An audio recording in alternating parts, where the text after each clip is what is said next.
أعوذ بالله من الشيطان الرجيم بسم الله الرحمن الرحيم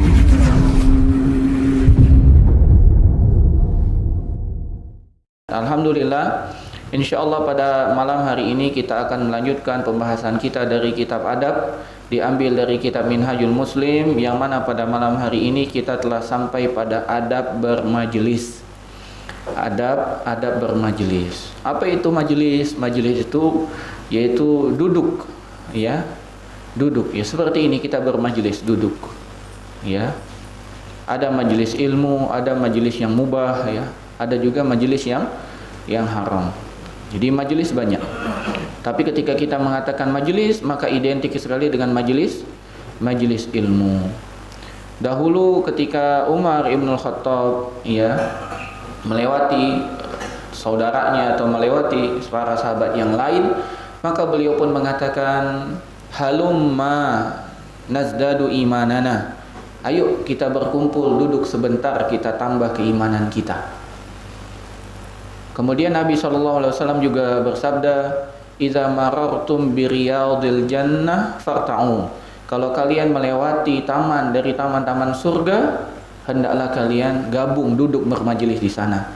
Maka para sahabat pun bertanya, "Mahi riyadul jannah?" Apa yang dimaksud dengan taman-taman surga tersebut ya Rasulullah? Hilaquz dzikir. Kata Nabi, halaqah dzikir, yaitu halaqah ilmu, majelis ilmu.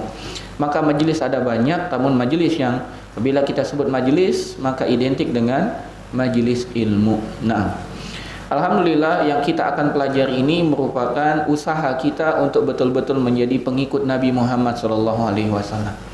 Kita belajar adab ini bukan hanya sekedar adab, bukan hanya sekedar belajar, bukan hanya sekedar menambah wawasan, namun kita belajar ini sebagai bukti cinta kita kepada Nabi kita, Nabi besar Nabi Muhammad SAW. Bayangkan kalau kita mengaku mencintai beliau tapi kita tidak mengikuti tuntunan beliau dalam segala aspek kehidupan, maka cinta yang kita sebut adalah cinta palsu.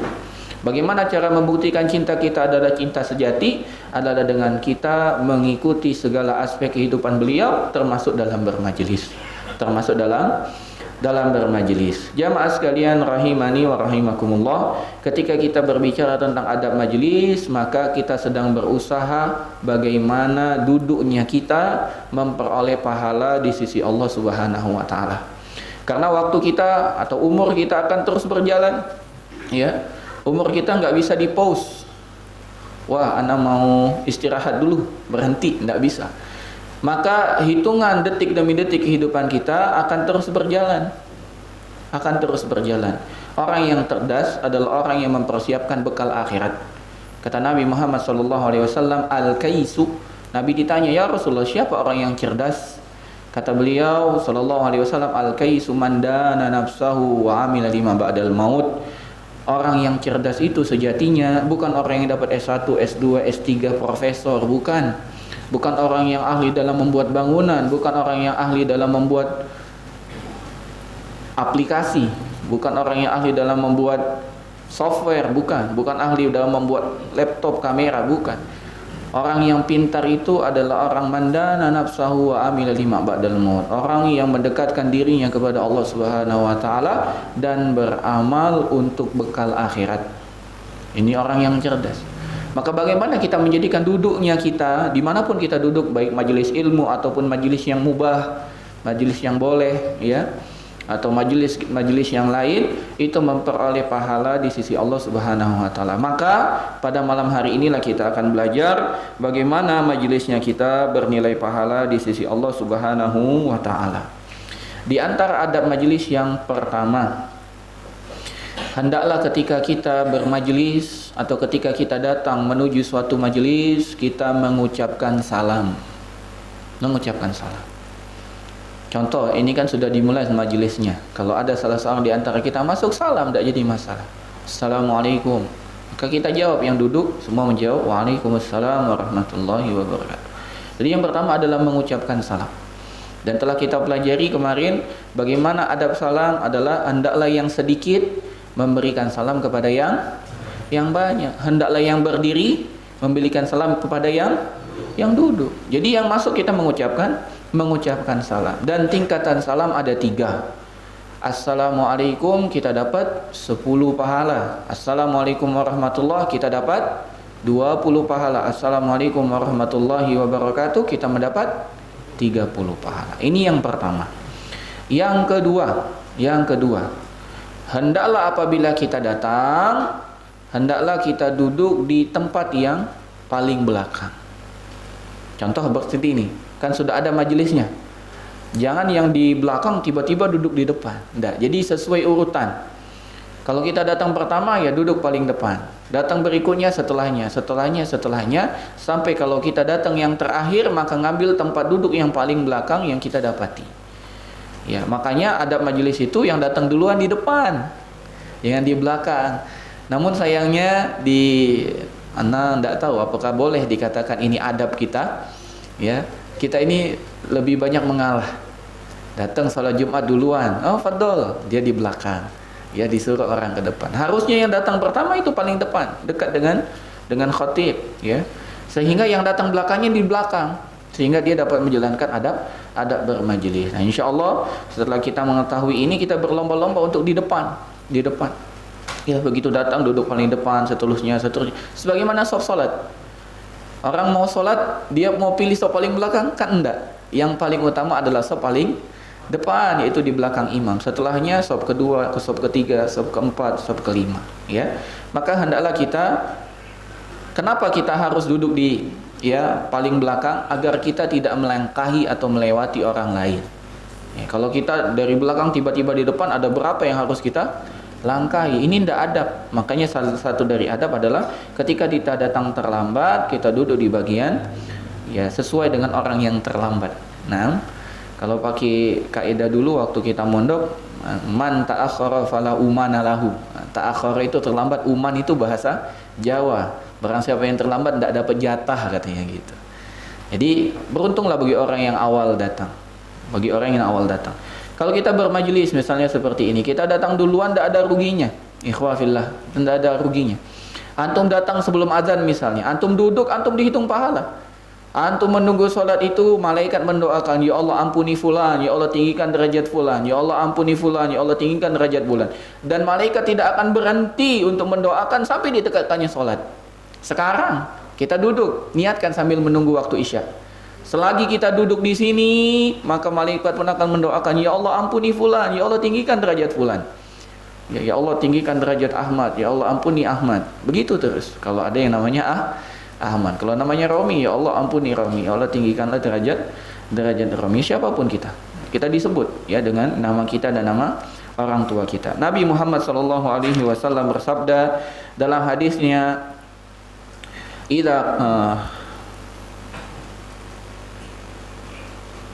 kunna idza ataina an-nabiy sallallahu alaihi wasallam jalasa ahaduna haitsu yantahi bihil majlis. Dahulu di antara kami apabila kami mendatangi Rasul sallallahu alaihi wasallam dan Rasul telah duduk di sana dan ada dikelilingi oleh para sahabat, kami duduk di tempat terakhir yang kami dapati. Jadi tidak melangkah kepada orang lain. Yang ketiga dari adab majelis adalah tidak mengusir orang dari tempat duduknya ketika kita bermajelis. Tidak mengusir orang dari tempat duduknya, walaupun dia masih lebih muda daripada kita. Ya, contohnya nih, masya Allah, anak-anak kecil sudah ikut majelis. Semoga Allah menjadikan nanti besar menjadi faqih. Ya, Allahumma faqihhum fid din wa alimhum ta'wil. Ya Allah, jadikan mereka faqih pada agama dan paham dengan tafsir. Nah, yang kecil-kecil ini walaupun dia umurnya masih kecil, sudah duduk depan, tidak boleh diusir. Anak kecil di belakang tidak boleh, karena dia lebih berhak. Dia datang duluan, duduk di depan, dia paling berhak. Maka kalau ada orang yang mengusir karena dia mungkin terpandang, ya mungkin dia Pak Menteri, ya datang antum semua, antum diusir, tidak boleh. Karena di hadapan Allah Subhanahu wa taala, inna akramakum indallahi atqakum, yang paling mulia di hadapan Allah adalah yang paling bertakwa. Ya salah sendiri karena menterinya terlambat, ya. Kecuali menterinya imam. Kalau menterinya imam ya harus di depan. Masa menterinya di belakang? Ya, maka menterinya di di depan. Jadi tidak boleh kita mengusir. Kenapa? Karena Nabi Muhammad SAW pernah bersabda, la yuqimanna ahadukum rajulan min majlisihi summa yajlisu fihi. Tidak boleh bagi seorang dari antara kalian untuk menjadikan orang berdiri dari tempat duduknya sampai dia mengambil tempat duduk tersebut. Dia usir orang tersebut sehingga orang itu berdiri, kemudian dia menduduki tempat duduk tersebut. Tidak boleh, kata Nabi. Walakin tawassa'u wa tafassahu. Namun kata Nabi, berluas-luaslah, berlapang-lapanglah, ya. Artinya tarossar. Mana tarossar? Geser, ya. Geser. Tarossaru, yaitu saling geser-geser, ya. Bahasa Indonesia yang diarabkan. Bukan bahasa Arab di Indonesia kan? Bahasa Indonesia yang diarabkan. Geser, ya. Tawassa'u tafassahu. Namun berluas-luaslah, berlapang-lapanglah. Jadi salah satu adab bermajelis adalah kita berlapang-lapang, ya. Tidak boleh kita egois, kita duduk yang paling lebar, tidak, mengalah. Alhamdulillah masjid kita masih luas, ya, masih luas sekarang. Kalau sudah penuh lagi, ya masjid makin sempit, ya. Maka hendaklah kita saling tawassa'u wa tafassahu. Dahulu waktu anak tinggal di Bogor, hadir di majelis Ustadz Yazid bin Abdul Qadir Jawas, itu antum duduknya setengah sila. Duduknya setengah sila. Kenapa? Tidak ada tempat lagi sudah. Mepet semua. Depan nggak bisa gerak, belakang nggak bisa gerak, kanan kiri nggak bisa gerak. Itulah. Jadi antum sambil nulis itu ngangkat kaki sedikit. Gitu. Dan itu ramai semuanya orang, masya Allah. Ya, kalau beliau dahulu sebelum pandemi dan sebelum Masjid Imam Ahmad bin Hambal tidak beroperasional, itu majelis beliau keluar. Masjid penuh, pelataran penuh, parkiran penuh.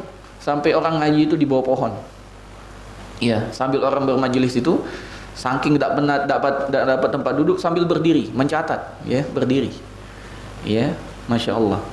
Ya, semoga ini salah satu tanda keberkahan ilmu beliau. Ya, ramai kalau beliau kajian itu ramai sekali. Ya, ramai sekali. Orang datang jauh-jauh dari Jakarta, dari Bekasi, dari Tangerang, datang semuanya ke Bogor. Ramai sekali, masya Allah. Itu kajian umum, bukan tablik akbar. Terbayang nggak kalau tablik akbar, ya? Itu kajian umum, masya Allah, ya. Itu yang ketiga. Yang keempat, hendaklah kita tidak duduk di antara dua orang yang telah duduk. Hendaklah kita tidak duduk di antara dua orang yang telah duduk. Kenapa? Karena ini adab, tidak boleh kita. Contohnya, Aldi duduk dengan Rami. Tiba-tiba ada orang yang datang duduk di tengah-tengahnya. Tidak boleh, kecuali sudah minta izin. Kecuali setelah minta izin. Tidak boleh duduk di antara dua orang yang telah duduk kecuali setelah meminta izin darinya. Dalilnya kata Nabi Muhammad SAW, la yahillu lirajulin ayyufarriqa bainal isnaini illa biiznihima. Tidak boleh ada orang memisahkan antara dua orang yang telah duduk, artinya dia duduk di antara keduanya, kecuali setelah mendapatkan izin dari keduanya. Subhanallah, adab dalam agama Islam betul-betul diatur. Duduk saja diatur. Kenapa? Karena ini menutup pintu jangan sampai kita terjadi perselisihan. Karena kita ini disuruh bersaudara, kita ini disuruh saling baik-baikan, tidak boleh saling musuh-musuhan. Nah, kalau tiba-tiba orang duduk ya tanpa izin, la salam wala kalam, tiba-tiba duduk, kira-kira ada rasa dongkol enggak? Ini orang siapa sih datang-datang duduk, salam enggak, salam apa, izin enggak? Maka dalam agama kita diajarkan untuk kita minta izin terlebih dahulu. Boleh enggak? Kalau katanya boleh, tafadhol, kita duduk. Kalau katanya afwan enggak boleh, sudah. Tidak boleh kita ada rasa dongkol karena kita datang terlambat. Maka yang duduk di antara keduanya hendaklah tawassa'u wa tafassahu. Saling berluas-luas, saling berlapang-lapang. Tapi bagi yang mau datang hendaklah dia minta izin. Jadi tidak boleh kita karena kita telah mempelajari ilmu ini, karena ente tahu harus berluas-luas, harus berlapang-lapang. Tidak usah ngomong lah, langsung duduk, tidak boleh. Ya, demikian juga yang telah duduk. Ente memang tidak dengar dalilnya, tidak boleh memisahkan antara keduanya, tidak boleh. Tawassa'u wa tafassahu. Jadi dalil itu jangan dipakai untuk memusuhi. Dalil itu untuk menasihati diri kita. Contoh dalil yang jangan sampai salah penggunaan. Allah Subhanahu wa taala berfirman di dalam surat Al-Insan tentang sedekah, Pak. Tentang sedekah. Allah Subhanahu wa taala berfirman, "La nuridu minkum jazaan wala syukura." Kami bersedekah itu memberi dia makan, memberi dia harta, memberi bantuan kepadanya. Kami hanya mengharapkan liwajhillah, mengharapkan wajah Allah, balasan dari Allah. Kami tidak menginginkan balasan atau sekedar ucapan terima kasih. Bagi yang nyumbang, bagi yang beri, tidak boleh dia meminta dalam hatinya, ente kok tidak terima kasih. Salah satu hal yang keliru setelah memberikan, bilang doakan saya ya, ini mengurangi. Kita kasih saja sudah, tidak usah ngomong apa-apa. Tapi bagi yang kasih, kata Nabi Muhammad SAW, idza sana'a ahadukum ilaikum ma'rufan fakafi'uhu. Kalau ada orang memberikan kebaikan kepada antum, maka hendaklah membalas. Dalilnya jangan salah pakai.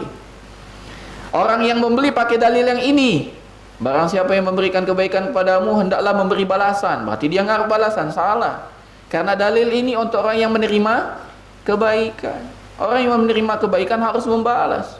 Kata Nabi SAW, fa illam tajid ma tukafi'unahu, kalau kalian tidak mendapati apa yang engkau dapat memberikan sebagai balasan, fad'u lahu, maka doakan. Doakan dia. Jadi otomatis, Pak, kalau orang itu memberikan kepada kita kebaikan tanpa dia minta, kita harus mendoakan. Itu otomatis. Makanya kita harus saling memahami. Jangan salah dalam penerapan dalil, ya. Dalil yang harusnya untuk yang memberi dipakai untuk yang menerima. Kita diterima dapat sedekah misalnya, kita dapat hadiah, udah tidak usah didoakan. Kata Allah kan dia hanya mengharapkan wajah Allah, tidak usah dibalas, tidak usah diterima kasih. Nah ini salah. Tapi bagi orang yang memberi, jangan pakai dalil yang satunya, balas, inti udah kasih tidak ada balasan, terima kasih tidak ada. Nah tidak boleh. Harus betul-betul liwajihillah, hanya mengharapkan wajah Allah Subhanahu wa ta'ala. Bahkan kita harus mendoakan sampai kita betul-betul yakin doa tersebut cukup untuk membalas kebaikan yang telah dia lakukan. Salah satu doa yang harus kita atau yang semestinya kita doakan, jazakallahu khairan. Ini doa yang luar biasa. Jazaka, semoga Allah, jazakallahu, semoga Allah membalasmu khairan, dengan yang lebih baik lagi. Antum misalnya dikasih laptop, ya, kalau bisa balas. Antum dikasih laptop HP Pavilion, antum kasih Lenovo Legion misalnya, kan gitu.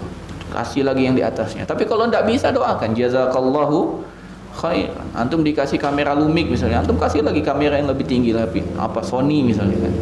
Tapi kalau tidak bisa, doakan jazakallahu khairan, ya, itu doanya. Dan ketika kita berdoa jangan hanya sekedar lisan. Kita ini karena sudah keseringan mengucapkan, seakan-akan itu hanya ucapan. Harus dihadirkan niat itu mendoakan jazakallahu khairan, jazakallahu khairan katsiran, ya. Walaupun khairan itu maknanya kebaikan yang banyak. Antum tambah katsiran itu sebagai taukid, ya, penegasan. Nah, barakallahu fiik. Jadi tidak boleh kita salah penggunaan dalil. Jadi kalau kita datang jangan memisahkan. Tapi bagi yang telah duduk, tawassau tafassahu. Nah, kemudian yang kelima, jika ada yang berdiri dari tempat duduknya, misalnya izin mau ke kamar mandi, maka tidak boleh bagi kita mengambil tempat duduk tersebut.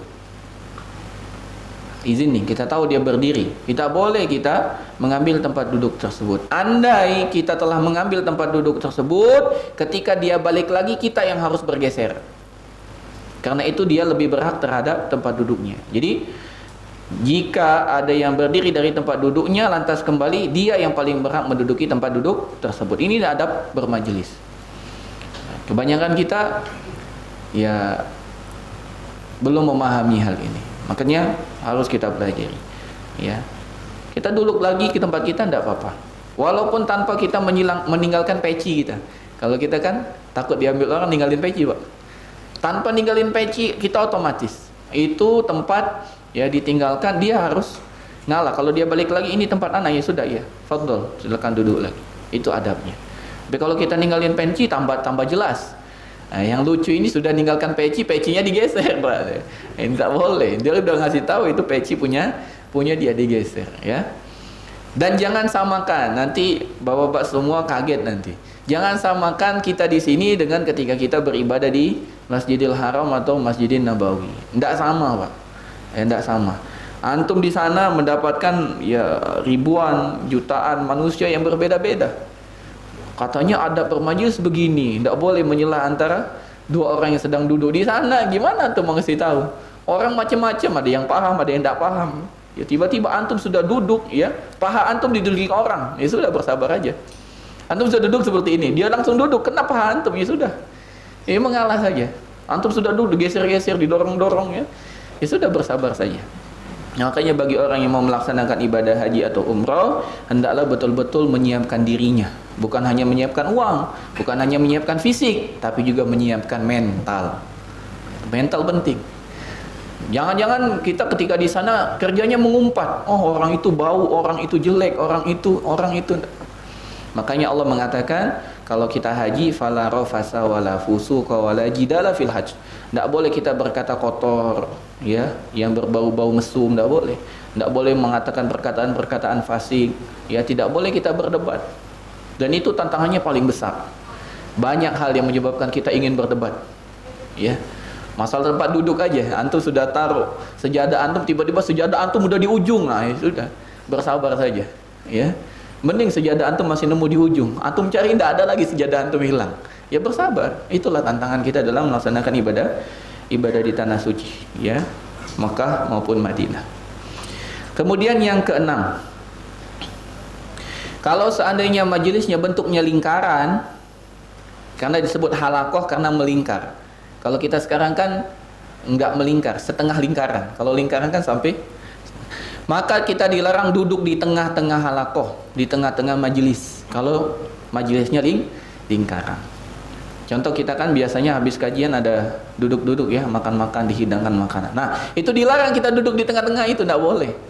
Ya, kita mengelilinginya, melingkari majelis tersebut. Dilarang duduk di tengah-tengah majelis. Kenapa? Karena Nabi Muhammad SAW pernah menegur dengan teguran yang begitu keras. Inna Rasulullah SAW la'ana man jalasa fi wasatil halqati. Sesungguhnya Rasul SAW pernah melaknat orang yang duduk di tengah-tengah halaqah. Ini tidak boleh, ya. Bayangkan duduknya saja diatur kita dalam agama kita, subhanallah. Maka banggalah kita menjadi muslim. Jangan pernah kita tidak bangga dengan muslim. Harus bangga. Ana muslim dan ana bangga menjadi muslim. Makanya Umar mengatakan, kami adalah kaum yang Allah muliakan dengan Islam. Barang siapa yang mencari kemuliaan selain Islam, pasti Allah akan hinakan. Kita ini bayangkan Pak, kalau kita tidak muslim hina kita. Ya, mohon maaf, mungkin kita tidak khitan. Mohon maaf, mungkin kita tidak, ya, betul-betul menjalankan agama dengan baik. Mungkin kita tidak peduli dengan, ya, kebersihan kita. Mungkin kita tidak peduli dengan anak istri kita, ya. Kita menikah saja, lihat di syariat agama Islam, kita menikah itu dengan kalimat Allah. Dan Allah katakan misaqan ghalidha, ikatan yang begitu berat, begitu, ya, sakral. Beda dengan agama lain, ya, yang tidak ada yang seperti itu. Ya, kalau bosan sudah tinggal pergi. Kita tidak boleh. Kalau kita bosan dengan istri kita, ya tidak boleh bosan. Kenapa bosan? Kata Nabi Muhammad SAW, kalau kamu nggak suka dengan istri kamu dengan satu perkara, yakin kamu pasti suka di perkara yang lain. Mungkin kita tidak suka dengan istri kita hidungnya pesek, tapi yakin kita suka dengan masakannya. Mungkin kita tidak suka dengan masakannya, tapi yakin kita suka dengan matanya. Mungkin kita tidak suka dengan mata, tapi yakin kita suka dengan cuciannya, pakaiannya yang disetrika oleh dia rapi, lebih rapi daripada laundry, ya, lebih rapi daripada binatu, ya. Jadi pasti ada yang kita suka. Mungkin kita tidak suka dengan cara dia mencuci, tapi yakin kita sangat suka ketika dia mengurus anak. Mungkin kita tidak suka cara dia mengurus anak, tapi kita suka karena dia punya banyak anak. Jadi dalam diri seseorang itu ada yang disukai, ada yang tidak disukai. Hendaklah kita bersabar. Dan agama Islam ini telah mengajarkan kita adab-adab yang demikian. Yang ketujuh, dari adab yang harus kita penuhi, ya, ada beberapa adab yang spesifik, ya. Adab-adab majelis yang lebih spesifik. Yang ketujuh adalah adab-adab yang lebih spesifik. Yang pertama, yang lebih rinci, duduk dengan sopan dan tenang ketika bermajelis. Jadi ketika majelis seperti ini, kalau ada yang ngomong, hendaklah yang lain diam mendengarkan. Sopan, tenang, ya. Dengan duduknya saja kita harus duduk Duduk dengan waqar wal itmi'nan, duduk dengan sopan dan tenang. Yang kedua, tidak menyela-nyela jari seperti ini. Tidak menyela-nyela jari. Kalau kita sedang menunggu waktu sholat. Contoh, ketika kita duduk mendengarkan khutbah Jumat, dilarang kita menyela-nyela jari. Atau sekarang, kita ini lagi nunggu sholat, Pak, maka dilarang kita menyela-nyela jari. Emang iya, Ustaz? Iya kan sebentar lagi azan Isya dan kita akan sholat. Kita di sini menunggu waktu sholat, maka dilarang kita menyela-nyela jari. Atau menyalin jari, apa namanya, Pak? Menyeka, atau apa namanya? Ini dilarang, namanya tasybik. Dalam agama kita namanya tasybik. Dan ini banyak yang kita belum tahu. Menunggu waktu apa? Menunggu waktu sholat, itu tidak boleh kita menyela-nyela jari. Ya, memasukkan jari yang kanan dengan jari yang kiri ini tidak boleh. Menunggu khutbah Jumat tidak boleh. Khatib lagi khutbah, kita begini tidak boleh. Jadi gimana? Ya gimana? Tidak usah dijalin. Begini boleh, begini boleh. Atau tidak usah pegang sama sekali juga boleh. Atau pegang yang lain, pegang air minum misalnya. Karena kita ini butuh yang dipegang biasanya kan. Harus ada yang dijari, ada yang dipegang-pegang. Gitu. Kalau tidak ada yang dipegang, pegang handphone sudah pegang, sudah pegang aja. Ya. Jangan orang majelis main handphone, jangan, pegang aja, pegang. Gitu. Karena kita biasanya butuh yang dipegang. Gitu ya. Makanya menikah, ya. Kalau nggak menikah nggak ada yang bisa dipegang, ya. Harus dipegang, ya. Betul, Pak. Dengan menikah kita tenang. Ya, kalau kita tidak menikah, siapa yang mau kita pegang, ya? Kita berjalan nggak ada yang digandeng tuh nggak enak, Pak. Kita makan sendiri, apa rasanya hampar ini, Masya Allah. Iya, ini ayam bakar tapi sendiri, kan. Tapi kalau kita makan nasi dengan sambal dengan istri, alangkah nikmatnya, ya kan? Maka yang belum menikah, menikahlah. Yang sudah menikah, nikmatilah, ya. Bukan tambahlah, bukan. Baik, yang ketiga, tidak sibuk memainkan janggut atau cincin. Ya, tidak sibuk memainkan janggut atau cincin di dalam majelis. Ya, kebanyakan kita sambil majelis, ya, enggak, jangan sibuk ini, sibuk. Kalau ada orang ngomong, perhatikan orang ngomong. Jangan kita, kan? Enak kalau dia ada janggutnya cuma satu dipegang-pegang, kan? Ya. Atau main cincin, wah, Masya Allah, cincin, ya, elus-elus. Ya. Jangan, ya. Ketika kita majelis, berikan hak majelis. Salah satunya dengan tidak menggunakan banyak gerakan, termasuk memainkan janggut atau cincin. Yang keempat, tidak membersihkan gigi. Sambil lagi majelis ini, nah jangan. Ini bukan adab, ya. Sambil kita bermajelis, kita dalam majelis ini, kita sambil bersihkan gigi, enggak boleh. Kalau kita mau membersihkan gigi dan itu harus, maka tutup. Jangan kita pamerkan. Dapat lagi kita sentil, Allahu Akbar, ya. Dan jangan, ya. Biasanya kita tuh refleks, Pak, ya. Karena kita biasa seperti itu di majelis juga begitu. Ada yang nyanggup, ambil tusuk gigi, dapat disentil lagi, Allahu Akbar. Enggak boleh, ini adab majelis. Termasuk adab majelis adalah tidak ngupil. Ya. Tidak ngupil. Ngupil itu apa? Ya, nusuk ini tuh. Lama kita congkel. Oh, dapat. Begitu dapat disentil lagi, astagfirullahaladzim. Ya, jangan. Ya, jangan. Jadi ini salah satu adab majelis. Ya, ditahan aja. Kalau kita memang gatal, ya gimana caranya? Pakai sapu tangan kah atau gimana, ya? Termasuk adab majelis ada juga adalah tidak banyak meludah.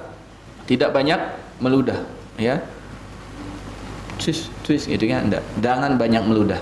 Ya, karena banyak ada orang kebiasaan yang tidak bisa kecuali meludah terus. Nah, ini harus dilatih. Tidak boleh kita banyak meludah apabila di majelis. Ya, kalau tidak lagi di majelis, ya silakan meludah. Juga tidak banyak buang ingus, ya. Kita lagi di majelis terus mengembusin ingus. Wah, ini jangan, ini bukan adab majelis. Ya, kalau kita mau buangin ingus, kita keluar. Ya. Kita keluar, bersihkan ingus kita terlebih dahulu. Demikian juga tidak banyak menguap. Ya, ini salah satu adab. Lagi bermajelis gini, wah, nguap, ya. Seakan-akan yang dibicarakan itu membosankan, ya. Ada kebanyakan orang ketika majelis memang sengaja dia menguap, bukan tidak sengaja, untuk menunjukkan kebosanannya dengan materi yang disampaikan. Ini tidak boleh, ya, tidak boleh. Kita tahan, ya. Kita berharap duduknya kita sini berpahala, maka ditahan. Andai pun kita menguap, betul-betul ditahan, ditutup, gitu, ya.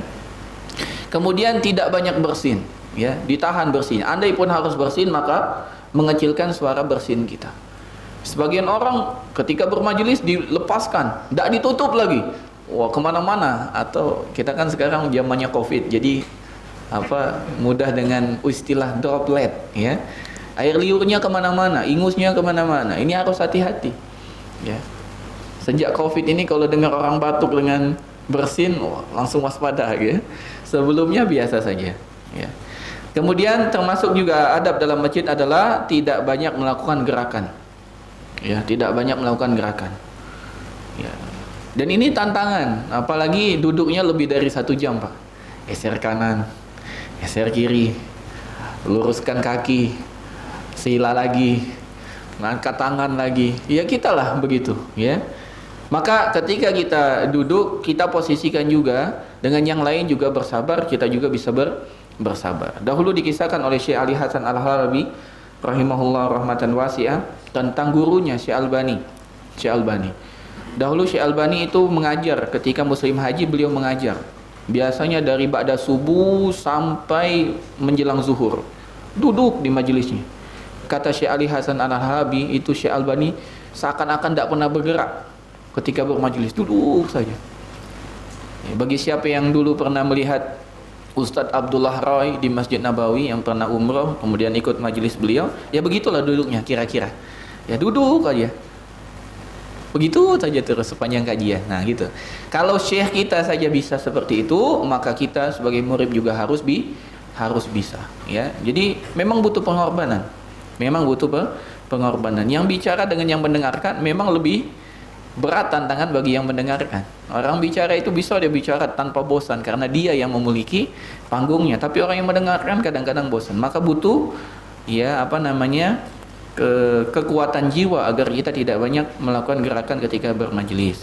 Kemudian yang selanjutnya, apabila kita ingin berkata, maka pilihlah kata yang terbaik dan kata yang sopan. Dalam bermajelis nih, ketika kita ingin mengungkapkan suatu pendapat, maka pilihlah dengan kalimat yang terbaik, dengan kata yang sopan, ya. Dan salah satu dari tanda kefakihan, ya, orang itu paham agama adalah dengan mengungkapkan dengan bahasa yang terbaik, dengan kalimat yang paling sopan, ya. Itu salah satu bukti orang itu paham kepada agama, menggunakan kalimat yang paling baik. Sebelum dia berkata kira-kira orang tersinggung atau enggak, kalau menggunakan kalimat ini lebih mudah dipahami atau tidak, itu banyak pertimbangan, ya. Jadi jangan dikira ketika orang banyak diam itu orang tidak ngerti, bukan. Orang diam itu mungkin banyak pertimbangan, ya, banyak pertimbangan. Nah, ketika kita melihat ya hal yang seandainya kalau kita ucapkan tidak pantas, maka kita tahan lisan kita. Pilih yang terbaik. Lebih baik kita lama untuk mengucapkan kalimat daripada kita mudah mengucapkan kalimat. Karena kalau kita lambat mengucapkan kalimat, kita dapat menyusul kalimat tersebut. Tapi kalau kita sudah mengungkapkan ucapan tersebut, bisakah kita tarik? Sulit. Kalimat yang sudah terucapkan dari mulut sulit untuk ditarik kembali. Selanjutnya kalau berkata dalam majelis, hendaklah dengan berkata yang benar, ya. Jangan banyak menipu. Sebagian kita karena ingin membuat orang-orang tertawa, maka kita banyak bohong dalam bermajelis. Tidak boleh. Kalau kita ingin mengucapkan sesuatu, ucapkanlah kalimat yang benar, ya. Dan catatan, kalau kita dalam majelis hendaklah jangan banyak bicara. Lebih baik banyak mendengar daripada banyak bicara. Karena memang itu takdir yang Allah tetapkan untuk kita. Allah ciptakan 2 telinga dan Allah hanya ciptakan 1 mulut. Seakan-akan Allah memberikan isyarat kepada kita, wahai manusia, jadilah pendengar yang baik. Dan betapa sulitnya kita menjadi pendengar yang baik. Kalau tidak percaya, pulang ke rumah coba menjadi pendengar istri. Oh, itu capek itu. Sudahlah deh, dah pening pala, nah kan gitu. Itu salah satu bukti bahwasanya mendengar pun kita butuh adab, mendengar pun kita butuh usaha tambahan. Kemudian yang selanjutnya dari adab majelis adalah tidak banyak bergurau atau bercanda. Boleh bercanda tapi pada batas waktunya, ya, ada batasannya. Jangan bercanda terlalu, ya. Nabi SAW pernah tertawa, ya. Nabi SAW kalau tertawa itu hanya tersenyum. Jarang sekali Nabi SAW tertawa sampai kelihatan gigi gerahamnya. Artinya tertawa terbahak-bahak, jarang sekali. Nabi hanya tersenyum, ya, tersenyum aja, senyum. Dan tersenyum itu adalah pahala, ya, sedekah. Inna tabassumuka fi wajhi akhika sadaqah. Senyummu di hadapan saudaramu adalah sedekah. Jadi kalau bercanda secukupnya saja, dan canda itu tidak boleh bohong. Ya, Anda sebutkan candanya Nabi, dan mungkin candanya Nabi tidak lucu kalau di kita sekarang. Ya, Nabi SAW pernah kedatangan seseorang meminta kepada Nabi tunggangan. Ya Rasulullah, aku minta tunggangan. Boleh, kata Nabi, karena Nabi salah satu orang yang tidak pernah menolak orang yang meminta. Apapun orang datang pasti diberikan oleh Nabi. Kalau Nabi tidak ada, Nabi berusaha agar orang tersebut mendapatkan dari orang lain. Jadi Nabi ngasih rekomendasi. Jadi Nabi tidak pernah menolak permintaan orang yang datang, selalu dipenuhi. Ya Rasulullah, aku minta kepadamu sesuatu. Boleh, kata Nabi. Minta apa? Minta tunggangan. Oke, siap, tak kasih ya. Kemudian dikatakan sama sahabatnya, tolong ambilkan anak unta. Tolong ambilkan anak unta. Maka orang tersebut komplain, ya Rasulullah, aku butuh tunggangan. Apa yang aku dapat perbuat dengan anak unta? Tiba-tiba ternyata dibawakan oleh Nabi unta yang besar. Maka dia kaget. Loh, katanya anak unta. Kata Nabi, bukankah unta besar ini dahulu anak unta? Maka tersenyumlah orang tersebut. Ini candanya Nabi. Bukankah unta ini dahulu anaknya unta? Ya kan tidak mungkin unta itu tiba-tiba besar, karena anak unta dahulunya. Itu candanya Nabi cuma begitu. Ya, Nabi SAW juga bertanda, ya, dengan seseorang yang datang kepada Nabi bertanya, nenek-nenek, ya Rasulullah, apakah aku masuk surga? Kata Nabi, nenek-nenek tidak masuk surga. Nenek-nenek tidak ada di surga. Kata Nabi, ya Rasulullah, apakah aku masuk surga? Nabi menjawab apa? Di surga tidak ada nenek-nenek. Maka nenek-nenek tersebut pun menangis. Kata Nabi, enggak, kamu akan masuk surga dalam kondisi kamu menjadi gadis. Candanya Nabi cuma begitu. Kalau di kita garing, tidak lucu. Tapi begitu candanya Nabi Muhammad SAW. Ya, itulah candanya Nabi. Nabi tidak pernah bohong dalam bercanda. Ada nggak Nabi bohong? Enggak. Di surga memang tidak ada nenek-nenek. Yang ada di surga gadis cantik jelita, ya, yang Allah kabarkan di dalam surat An-Naba, wa kawaiba atroba, ya, umurnya sebaya, dalam postur tubuh yang demikian menarik perhatian laki-laki. Itulah gadis-gadis di dalam surga. Yang ingin lebih dalam lagi, silakan kembali ke surat An-Naba, baca terjemah dan tafsir surat An-Naba, wa kawaiba atroba. Insyaallah kita semua semangat untuk beramal soleh, ya. Kemudian dari adab yang dapat kita lakukan secara terperinci adalah tidak membangga-banggakan dirinya di dalam majelis. Tidak membangga-banggakan dirinya dalam majelis. Membanggakan dirinya, anaknya, istrinya, keluarganya. Tidak boleh membangga-banggakan sehingga orang takjub dengan dirinya. Tidak boleh. Ya. Karena ada orang bermajelis memang dalam rangka untuk meninggikan derajatnya. Dahulu ya. Itu tetangga anak, wah, ya, tetangga aja jadi bahan takjub ya, padahal cuma tetangga ya. Nah, ini ditinggalkan. Andai kalau kita ingin berkisah tanpa menyebutkan siapa orang tersebut. Dahulu Anda pernah melihat ada seseorang baik sekali seperti itu. Ya. Dahulu Anda pernah mengenal ada seseorang yang begini, padahal orang itu ya dia sendiri. Ya kan? Dahulu ada ustadz ya. Semoga Allah menjaga beliau, mengisahkan. Dan kisah ini terlalu privasi. Kalau bukan untuk diri dia sendiri, dia mengisahkan. Jadi ada seorang ustaz mendapatkan surat dari anaknya, ya, anaknya mondok di pondok, nitip surat dengan ibunya, bu, nitip surat untuk ayah. Pas dibaca, bu, tolong doakan agar aku seperti ayah, dapat kuliah di Madinah seperti ini. Lantas tiba-tiba ustaz yang mengatakan itu menangis. Gimana kalau kita tidak menyangka bahwasanya itu surat untuk beliau? Ya, tapi beliau mengungkapkan dengan ada seorang ustaz mendapatkan surat dari anaknya, ya. Dan surat-suratan bagi orang tua yang anaknya di pondok, surat-suratan itu menjadi hal yang spesial, Pak, ya. Jadi hal yang spesial. Dapat surat dari anak itu jadi hal yang spesial, ya.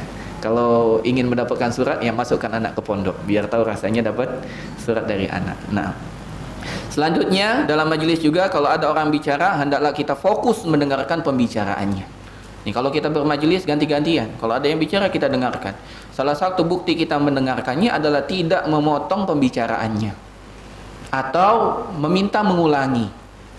Karena apa? Karena kalau kita meminta mengulangi berarti tadi kita tidak fokus, ya. Selesaikan dulu dia bicara, sudah. Kalau kita ada yang belum jelas baru kita tanyakan, ya.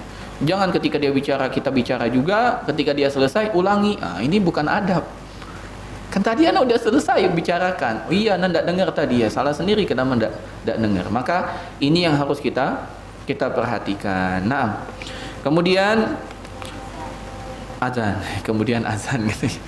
Baik, kita melakukan hal ini semua, adab-adab ini semua, ikhwan fiddin rahimani wa rahimakumullah, ada dua niat yang harus kita niatkan dalam hati kita. Ya, kenapa kita melakukan ini semua? Ya, dari 8 atau 7 adab. Ya, kemudian ada rinciannya di adab yang ketujuh banyak sekali tadi.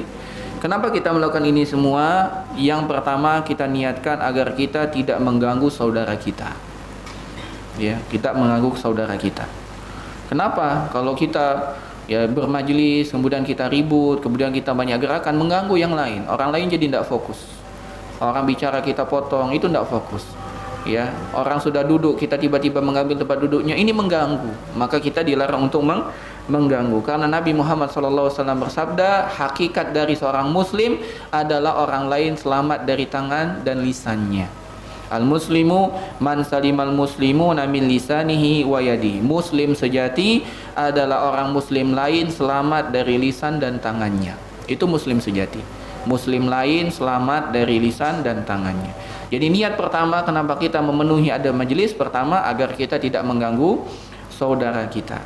Yang kedua, niat kita ketika kita melaksanakan hal ini adalah karena kita mencintai saudara kita dalam kebaikan. Karena kita mencintai saudara kita dalam kebaikan. Agar kita lebih akrab. Agar kita mencintai dan dicintai. Sebagaimana hadis yang kemarin kita baca, Muslim itu tidak ada kebaikan bagi orang yang tidak mudah akrab dan tidak mau diakrabi. Ya, maka kita menjadi Muslim yang akrab. Bayangkan ketika orang datang nyari tempat duduk, kita persilakan duduk, Pak. Itu orang merasa istimewa enggak? Akhi duduk sini, akhi, masya Allah nih, anda geser. Itu kan beda rasanya ketika ada orang, siapa sih ini, muka masam itu kan. Ada orang habis datang majelis itu, besok tidak mau datang lagi. Ya, tapi gimana caranya agar kita menjadi magnet? Ketika ada orang datang, dia ketagihan, anak mau datang lagi lah, nyaman di sana, lebih dari saudara. Ya. Gimana caranya? Ini kita niatkan. Yang kedua, ketika kita bermajelis, mengaturkan adab majelis, kita sedang ingin mencintai saudara kita agar dia nyaman, agar dia merasa akrab dengan kita, sehingga dia merasa nyaman dekat dengan kita. Ya, semoga ini dua niat ini dapat kita wujudkan dalam kita mengamalkan adab bermajelis. Ada adab yang ke-8, yaitu adab terkait duduk-duduk di pinggir jalan. Insyaallah kita lanjutkan setelah azan Isya. Tafadhol muazin. Wassallallahu ala nabiyina Muhammadin wa ala alihi washabihi ajmain. Assalamualaikum warahmatullahi wabarakatuh.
Bismillah, alhamdulillah, salatu wassalamu ala rasulillah wa ala alihi wa sahbihi wa mawala wa la hawla wa la quwata illa billah. Dari adab majlis yang ke-8 yaitu mengamalkan adab bermajlis di pinggir jalan atau adab duduk di pinggir jalan.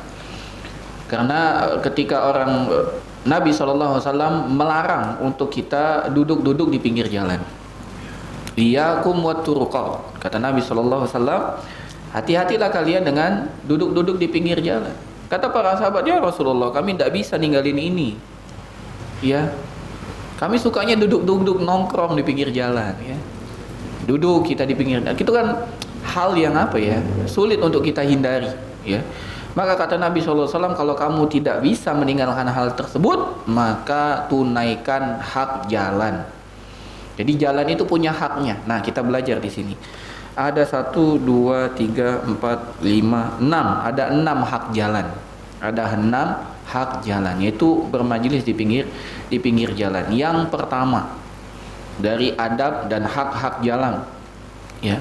Ini adab jalan atau hak yang dimiliki oleh jalan yang harus kita penuhi.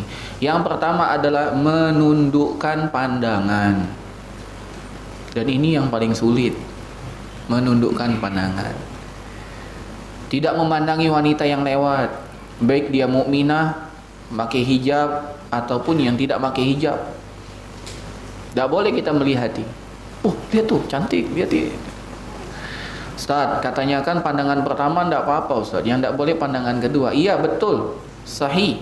Kata Nabi Muhammad SAW kepada Ali bin Abi Thalib, ya Ali, la tutbi'in nazratan nazratah. Jangan engkau ikuti pandangan pertama dengan pandangan selanjutnya. Yang dimaksud dengan pandangan pertama, begitu lihat udah langsung palingkan.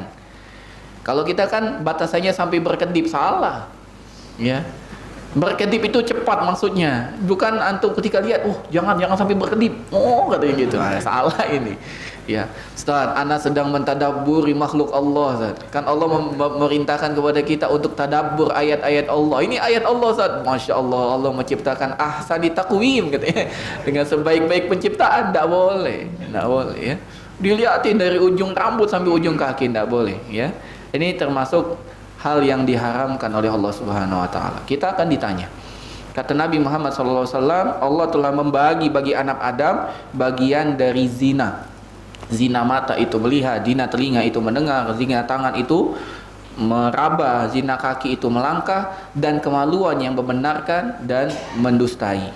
Kalau kita betul-betul berzina, ya kemaluan kita yang berzina. Tapi mata kita ada zinanya, yaitu memandang. Maka jangan sampai kita mengikuti pandangan pertama dengan pandangan berikutnya. Ya. Demikian juga ketika kita berada di pinggir jalan, jangan melihat di rumah orang. Ya. Kita tahu itu rumah akhwat, lihatin ya kapan dia keluar, kapan dia, dia keluar nggak pakai hijab, nggak boleh. Itu harus yang kita jauhi. Ya, begitu juga kalau ada akhwat nyapu nyapu depan rumahnya, jangan dipandangi. Ya, jangan dipandangi. Ya. Kalau ada orang yang keluar dari rumahnya, ya, jangan kita pandangi. Makanya salah satu adab ketika kita ingin berkunjung ke rumah seseorang, kalau kita mengetuk pintu, jangan posisi kita di depan pintu. Kenapa? Ketika dia buka langsung kelihatan auratnya, maka hendaklah kita mengarah ke sampingnya. Ya, ketika dia buka, ya kita tidak melihat apa yang di dalam isi rumahnya. Karena biasanya kalau orang diketok kan kaget, belum siap di dalamnya. Mungkin ada hal yang tidak enak untuk dilihat, maka salah satu adab. Termasuk juga menahan pandangan adalah jangan sampai kita memandangi orang dengan rasa hasad, dengki, dan marah. Tunjukkanlah wajah yang gembira, yang riang. Dengan itu kita dapat pahala. Kebanyakan orang pasang wajah bengis. Yang tidak tahu kenapa pasang wajah bengis. Mungkin karena orang ingin dia dihormati oleh orang. Tidak. Orang yang wajahnya bengis malah tidak dihormati, Pak. Tapi wajahnya girang, gembira, itu yang disukai oleh orang, Pak. Ini Nabi SAW pernah ditegur oleh Allah, abasa wa tawalla, kenapa wajahmu masam ya Muhammad, ya, dan engkau berpaling dari orang yang ingin bertanya kepadamu, yaitu Abdullah bin Umi Maktum. Nabi pernah ditegur oleh Allah, abasa wa tawalla. Barang siapa yang ingin tahu tentang kisahnya, hendaklah kembali melihat kepada surat Abasa. Yang kedua, dari hak yang harus kita penuhi di jalan adalah menahan gangguan dari orang-orang yang lewat di jalan, menahan gangguan, baik dengan lisan ataupun dengan tangan. Karena biasanya kalau kita di pinggir jalan, kita tidak bisa tahan diri untuk mengucapkan keburukan orang. Melihat orang, mohon maaf, ada cacat, disebut cacatnya. Oh lihat pincang, oh lihat sumbing, oh lihat. Tidak boleh, kita tutup. Karena itu salah satu hak jalan. Ya, bahkan banyak kita itu membuli. Oh lihat gitu. Tidak boleh. Jadi jangan jadikan olok-olok. Kenapa? Allah Subhanahu wa taala mengatakan jangan mengolok-olok, bisa jadi dia lebih baik daripada antum. Jangan mengolok-olok. Iya dia ada cacat, tapi dia lebih taat kepada Allah daripada antum. Siapa yang mengira? Dan betapa banyak orang yang Allah Subhanahu wa taala uji dengan kekurangan dalam fisiknya, Allah lebihkan dalam ketaatan. Banyak sekali. Maka jangan sampai kita merendahkan. Begitu juga jangan mengganggu dengan tangan. Ya, kita nih tangan kita suka jahil, ambil batu lemparin orang. Ya. Dan ini banyak anak-anak, hati-hati, banyak. Misalnya suka duduk di pinggir kereta. Ya, kalau di Jawa itu suka ngambil batu dilempari kereta. Ada ekspresi tersendiri kalau dia melihat batunya itu nyamper ke kaca kereta. Tidak boleh. Itu hal mungkar, tidak boleh kita lakukan. Maka menahan diri. Termasuk juga tidak boleh malak itu apa? Majain apa? Nodong, ya. Ana dulu pernah digitukan ya. Nah masih kecil-kecil, masih SD kalau tidak salah atau SMP, jalan di sekitar IP itu, IP International Plaza. Sekarang mall yang sudah ditinggalkan, anak jalan di sana di seberangnya dekat maraton itu. Datang orang-orang, kakak-kakak itu kan, dipegang perut anak. Mana dompet katanya gitu. Nah ini tidak boleh ini. Ya tidak boleh. Ya atau dulu ada susunan kaleng semir. Masih ingat enggak kalau ada yang mau ke Palembang itu susunan semir. Itu deretan dari Masjid Agung sampai ke IP itu. Nah, kalau kita senggol jatuh kan? Nah, kita ketika jongkok diambil dompet kita. Nah, itu tidak boleh. Itu hak jalan, enggak boleh kita ganggu orang dengan tangan kita. Bahkan kalau ada yang penjatuhan uang, dompet yang ada kita balikan, kita kembalikan. Ya, kalau kita mengambil itu perkara yang haram. Yang ketiga dari adab jalan adalah menjawab salam orang yang mengucapkan salam. Ya. Karena Allah Subhanahu wa taala mengatakan wa idza huyyitum bi tahiyyatin fahayyu bi ahsana minha aw rudduha. Apabila kamu diberikan salam penghormatan, maka balaslah salam penghormatan tersebut. Yang keempat, hendaklah kita menyeru kepada perbuatan baik. Menyuruh kepada perbuatan baik apabila kita dapati perbuatan baik itu ditinggalkan. Contoh, azan telah berkumandang, tapi orang tidak ada keinginan untuk pergi ke masjid. Nah, kita ingatkan, ayo ke masjid. Nah, itu menjadi kewajiban kita. Memang hukum asalnya amar ma'ruf nahi mungkar fardu kifayah. Tapi ketika kita melihat itu jadi fardu ain, kita yang melihat, kita yang harus menegur. Ya. Contohnya ada anak-anak nongkrong di jalan, kita ada di jalan, ya tegur, ayo kita sholat dahulu. Jangan dikira kalimat kita itu tidak bermanfaat. Ketika Allah takdirkan dia bermanfaat. Ada kisah Syekh Abdul Razak bin Abdul Muhsin Al-Badr pada malam ke-27 Ramadan. Beliau keluar bersama keluarganya untuk melaksanakan sholat tarawih di masjid. Ketika beliau ingin menuju mobil berangkat ke masjid, dia dengar ada suara musik, tum. Oh, di Arab berarti ada musik juga? Ya ada, sama anak muda. Maka Syekh pun datangi pemuda tersebut. Wahai pemuda, bertakwa kepada Allah, ini malam-malam yang spesial, ini malam 27, malam yang paling kita harapkan datang Lailatul Qadar. Ya, kita berhenti dari maksiat kepada Allah, mari kita ibadah kepada Allah. Ya, kemudian Syekh meninggalkan hal tersebut. Beberapa tahun kemudian datanglah pemuda yang terkenal dengan penampilan bahwasanya anak ini adalah anak yang taat. Dari janggutnya, dari jidatnya, dari pakaiannya, datang menemui Syekh. Kemudian anak itu mengatakan, "Syekh, engkau masih ingat dengan aku?" Kata Syekh, "Tidak ingat." "Siapa?" "Aku adalah pemuda yang kau nasihati di malam Ramadan." Subhanallah. Kita tidak tahu kalimat yang kita sampaikan kapan bermanfaatnya, Pak. Maka jangan kita pelit untuk menyampaikan kebaikan, apalagi kita sedang di jalan. Berikan hak-hak jalan tersebut. Termasuk juga ketika azan berkumandang, ya, kita disyaratkan untuk menjawab azan. Maka ketika kita melihat ada orang yang nak menjawab azan, kita ingatkan untuk menjawab azan. Pernah juga Syekh Abdul Razak juga berkisah dulu ketika dia masih muda ikut majelisnya Syekh bin Baz.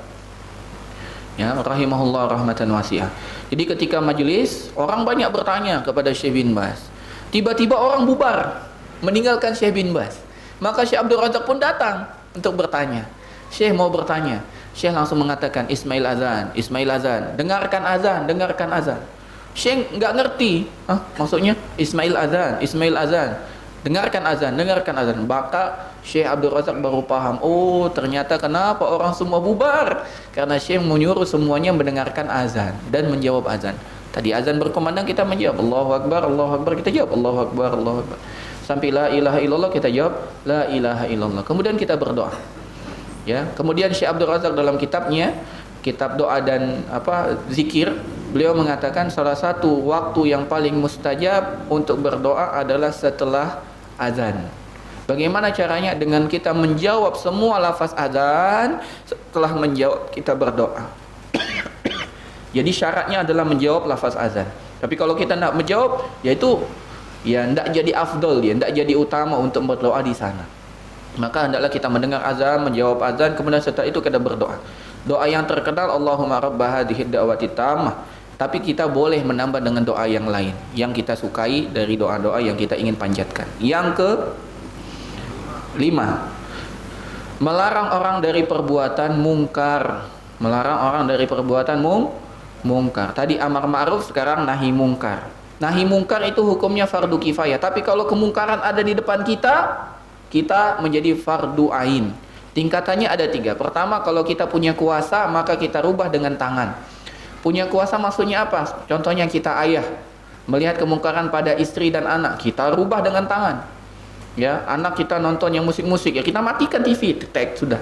Kita punya kuasa. Ya, anak kita keluar tidak pakai jilbab, langsung diambil tangannya, pakaikan jilbab baru keluar. Itu kita punya kuasa. Ya, Pak RT misalnya, ada yang kumpul kebu, Pak RT datang, ketok, keluarkan orangnya. Karena kita Pak RT. Tapi kalau rakyat biasa ngeluarkan orang tidak bisa. Atau kita yang punya kos-kosan, kita punya kuasa, ente keluar, ya, ente bilang ente belum nikah, tapi kenapa ada perempuan, ya, keluarkan, gitu. Jadi yang pertama, kalau kita punya kekuasaan, kita rubah dengan tangan. Tapi kalau kita tidak punya kekuasaan, maka dengan lisan, dengan omongan, bertakwa kepada Allah. Antum bukan mahram, tinggalkan, tidak boleh, haram ini. Ya, ucapkan, ayo, kenapa antum minum khamr, tinggalkan ini. Dan nahi mungkar lebih berat daripada amar ma'ruf. Dan kita semua merasakan itu. Melarang dari kemungkaran jauh lebih berat daripada memerintahkan kepada kebajikan. Mengajak sholat lebih ringan daripada melarang orang mabuk-mabukan. Ya, maka ini kita harus berusaha. Tapi kalau kita tetap tidak kuat dengan lisan, maka hendaklah mengingkari dengan hati. Dan tanda kita mengingkari dengan hati, kita meninggalkan. Anak mengingkari dengan hati, tapi duduk di sana. Anak ingkar dengan organ tunggal, orkes. Anak ingkar, ini semua maksiat kepada Allah, tapi duduk di sana, ya sama aja. Itu tidak ingkar namanya, setuju. Karena tanda setuju kita duduk di tempat tersebut. Yang terakhir dari hak jalan adalah kita menunjuki orang yang tersesat, orang yang bertanya jalan. Ini hak jalan. Menunjuki orang yang tersesat, ya, menunjuki orang jalan yang benar. Mas mau nanya, Telkom di mana? Ya, kasih tahu jalannya. Lurus belok kanan, ya, atau belok kiri, belok tengah, ada belok tengah. Di bundaran ambil kanan, gitu ya. Kalau di Jawa biasanya pakai arah mata angin, ya. Sebelah timur, Mas, sebelah selatan, sebelah tenggara. Waduh. Ya, Anda di Jawa enggak tahu. Itu di baratnya masjid. Barat masjid, mana barat, mana timur enggak tahu Anda, ya. Ya. Sampai sekarang hal yang paling Anda enggak bisa tahu di Jawa itu adalah mata angin. Ya. Mas boleh tanya rumah PRT di mana? Timur masjid, Mas. Timur masjid. Kiblatnya mana? Itu hal paling sulit. Nah, kalau kita sekarang kan di sini depan, belakang, kanan, kiri. Jadi kita menunjukkan jalannya. Nah, anak muda sekarang banyak usil. Jangankan menunjukkan jalan yang benar, pelang arah pun dirubah. Arah pendopo ditulis arah Batu Raja. Ini ya, jangan sampai, ya. Ini semua kezaliman, tidak boleh. Kita salah satu kewajiban kita di jalan adalah hendaklah kita menunjukkan jalan orang yang bertanya jalan atau menunjukkan jalan orang yang tersesat. Termasuk duduk di pinggir jalan adalah kita duduk di depan rumah, di pinggir jalan. Kita duduk di depan toko, di warung, di taman, ya, di tugu-tugu. Kalau kita kan ada tugu kecil, tugu besar mana Pak? Nggak ada ya. Nah, itu semua termasuk kita duduk di pinggir jalan, ya. Di jalan apa ini namanya? Kalipatan ini, kita duduk di sana sambil beli cilok, beli apa, itu duduk di pinggir jalan, ya. Termasuk makan mie itu juga pinggir jalan. Itu semua termasuk kita duduk di jalan yang kita harus memberikan hak-hak jalan yang kita sebutkan tadi. Ini beberapa yang dapat kita sampaikan. Yang terakhir, yang kesembilan, yang kesembilan adalah hendaklah menutup majlis dengan berdoa kafaratul majlis. Menutup majlis dengan berdoa dengan kafaratul majlis. Dan ini baca otomatis sendiri Pak, ya, tanpa diingatkan. Setelah kita bermajlis, otomatis kita mengucapkan apa doanya? Subhanakallahumma wa bihamdika asyhadu an la ilaha illa anta astaghfiruka wa atubu ilaik. Nah, ini harus kita hafalkan. Yang artinya, Maha suci Engkau ya Allah, ya. Dengan pujian kepadamu aku bersaksi tiada Tuhan yang berhak disembah kecuali Engkau. Aku meminta ampun kepadamu, aku bertobat kepadamu. Kenapa? Karena dalam majlis ini mungkin banyak kelalaian kita, ya.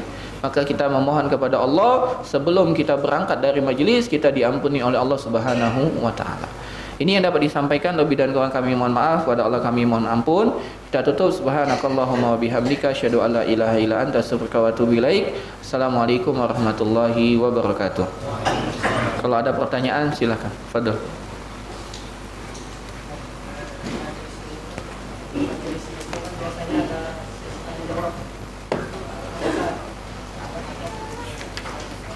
Majelis ilmu ada tanya jawab. Nah, baik, barakallahu fik. Termasuk majelis ilmu adalah sesi tanya jawab. Ya, jadi kalau makanya Anda tadi tutup dulu karena kebanyakan kan banyak hajat keluar, maka tutup dulu. Selagi majelisnya belum ditutup, maka itu adalah majelis ilmu, maka tidak boleh kita. Ya, maka bagian dari majelis ilmu itu adalah sesi tanya jawabnya juga. Maka hendaklah kita tetap memegang adab hal tersebut. Ya, makanya tadi anak tutup.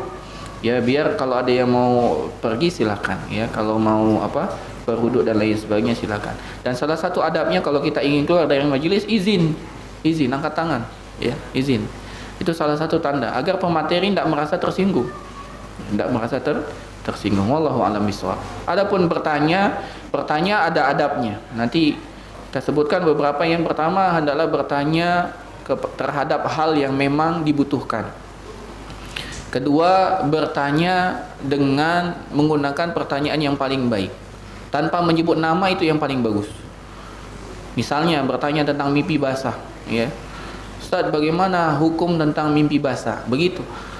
Salah satu hal yang keliru adalah menyatakan, Ustaz, tadi malam mana mimpi basah, gimana? Ini dirubah pertanyaannya. Ustaz, bagaimana hukum mimpi basah? Gitu. Jangan dia tunjukkan dirinya. Ustaz, ana tadi malam mimpi basah. Ini pertanyaannya kurang elok, ya. Begitu juga ketika dia menyebutkan dosa dan maksiat. Ustaz, tadi malam ana mencuri. Jangan sebutkan. Ustaz, bagaimana hukumnya orang yang mencuri? Bagaimana cara taubat? Cukup. Jadi tanpa menyebutkan nama. Kemudian yang ketiga, ya, ketika dia bertanya, hendaklah pertanyaan ini memang bermanfaat, ya. Memang bermanfaat. Jangan sampai dia bertanya hal yang enggak bermanfaat. Ya, Ustaz, gimana hukumnya menyembelih hewan di Mars? Ya, kita aja belum tentu sampai Mars, ngapain? Ya, planet Mars, ngapain bertanya tentang ya menyembelih hewan kurban di planet Mars? Ya, sembelihlah di sini, dibagi dengan masyarakat sini. Wallahu a'lam bishawab. Ada lagi? Enggak ada? Baik, alhamdulillah. Kalau tidak ada, kita cukupkan. Barakallahu fikum. Semoga apa yang kita pelajari bermanfaat, dan semoga pada pertemuan berikutnya kita dapat mengamalkan adab-adab majelis ini, dan kita berharap ketika kita mengamalkannya kita mendapatkan ganjaran pahala dari Allah Subhanahu wa taala. Semoga Allah Subhanahu wa taala tutupi semua kesalahan kita, lipat gandakan pahala kita. Kita tutup ya dengan doa subhanakallahumma wa bihamdika asyhadu an la ilaha illa anta astaghfiruka wa atubu ilaik. Assalamualaikum warahmatullahi wabarakatuh.